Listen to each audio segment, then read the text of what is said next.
I'm Julie Love. Welcome to This Week in Tuscaloosa. I'm here with my very, very dear friend, Denzella Matthews, who I call Mama Lou, but you can't call her Mama Lou because you don't know her that well. But this is Denzella, and Miss Denzella and I have been friends for many years. Yeah, And since 2005. 2005, it's been a minute. Yeah. She's a very, very active lady within the cancer, I guess you'd say cancer awareness circle. And since October is Breast Cancer Awareness Month, I thought that I would ask Miss Denzella to come and say hello to everyone. Hello, everyone. If you would tell our viewers how you became involved in, I know you do a lot of volunteering through the Cancer Center and you do a lot of fundraising. What got you interested? Well, in 2009, the end of June, I went to have my regular physical with my doctor, and he kept feeling around, and he asked me, when was the last time you had a mammogram? And I said, and he said, if you have to think about it, it's been a while. So he told his nurse, go make her appointment.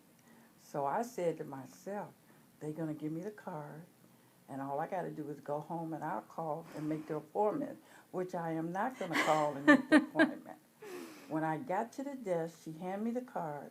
You have to be at Northport at 8:30 in the morning. And I'm like, oh, he got me. I went to Northport the next morning. I had my mammogram. Before I got back home, my doctor called me, and he said, you have to go have another mammogram, and you have to see a surgeon. So I called my daughter, and I said, he said I have to have another mammogram and go see a surgeon. And she said, did he tell you why? And I said, no.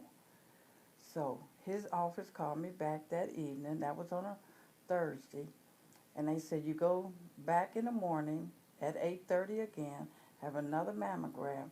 Then on Monday, you go see your surgeon. So when I got there the next day, and I prayed all night long, I said, I don't want to have another mammogram because they was just squeezing my breast so hard. So I got there the next morning, and I told the lady, do not give me the nurse I had yesterday. I want someone else, because she was not very kind. And she looked at the thing. She said, you're not having a mammogram. They want you to do an ultrasound. And I'm like, thank you, Jesus. My prayer has been answered. So I prayed all night long that they wouldn't squeeze my breasts anymore. And I told God, I said, now that's why I never did do mammogram, because they squeezed you, and that hurt. It had to be a man that invented that machine. So I got around there, and I was just as happy. You know, I got up there, I got undressed, got on the table, and she had the screen right there where I could see it. And every time she rubbed over there, I saw it. And I just kept telling myself, it's going to be all right. I said, I got to tell my daughter that I got something in my breast, but it's going to be all right. So I told her, and she said, it's going to be all right, Ma. So Monday, she went with me to see my surgeon. And my surgeon said, what do you know? I said, they haven't told me anything. He said, well, that's my job. And he said, I need to do a biopsy this week. And I said, okay, you can do the biopsy on Friday. So he did the biopsy that Friday. He went and talked to my daughter. She didn't tell me nothing all weekend. So I had to go back in his office that Monday.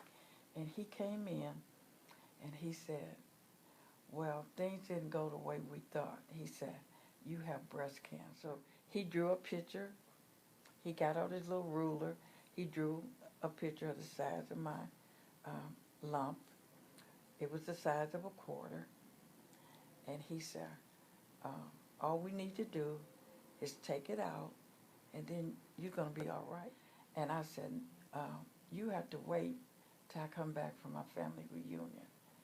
He said, we need to do this right away. I'm like, no, you have to wait.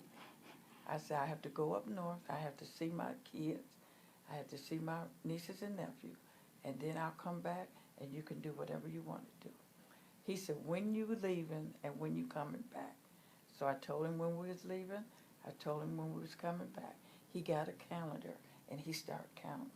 He said, as soon as you get back, you have to have surgery. And you did. And I did. After the surgery, I had to go see the oncologist. He told me, you got to have chemo. I said, well, my surgeon said I didn't need chemo. He said, he got the tumor, but just to make it on the safe side, we want to do the chemo. And all you need is 4 treatments. And I said, fine. I was fine with that.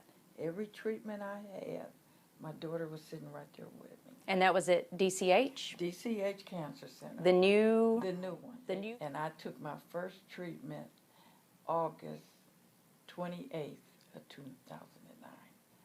The nurses were so nice, and I kept telling my daughter, when I get done with this, I'm a volunteer. And what did you do? When I got done, I started volunteering. So I volunteer every Friday at the new Nasty Lewis and Emma Manderson Cancer Center. But every Friday from 8 to 4, I'm up in infusion. I talk to people. I try and cheer them up.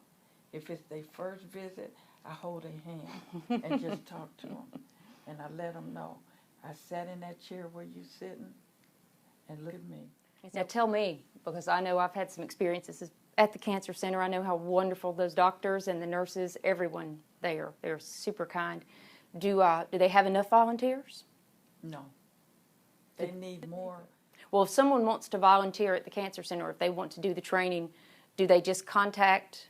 No, they go to DCH Hospital, first floor, the volunteer office. She'll give them an application to fill out. Her name is Pam. She'll give them the application. You fill out the application. She'll interview you. Then you go through training one day. And you can volunteer either in the Cancer Center, in the hospital, in the medical tower, anything connected with DCH. Gift shop, boutique, and give it back. I also volunteer at hospice now. I've been there maybe 4 months. So I'm there every Tuesday from 12 to 4. Hospice of West Alabama. Hospice of West Alabama. Another great group of people. Yes, they're very special. I think the work in the Cancer Center and the work at hospice, you have to have a heart. You can't be there if you don't have a heart. And the nurses at the Cancer Center and the people at hospice, they are so wonderful, so wonderful. Well, we think you're pretty wonderful too. Well, thank you. So remember, it is Breast Cancer Awareness Month, and if you know a survivor, hug them. If you don't know them, you probably shouldn't hug them until you get to know them. But if you're interested in volunteering at DCH or even with West Alabama Hospice, be sure to tell them Denzella Matthews sent you. For This Week in Tuscaloosa, I'm Julie Love. Bye-bye.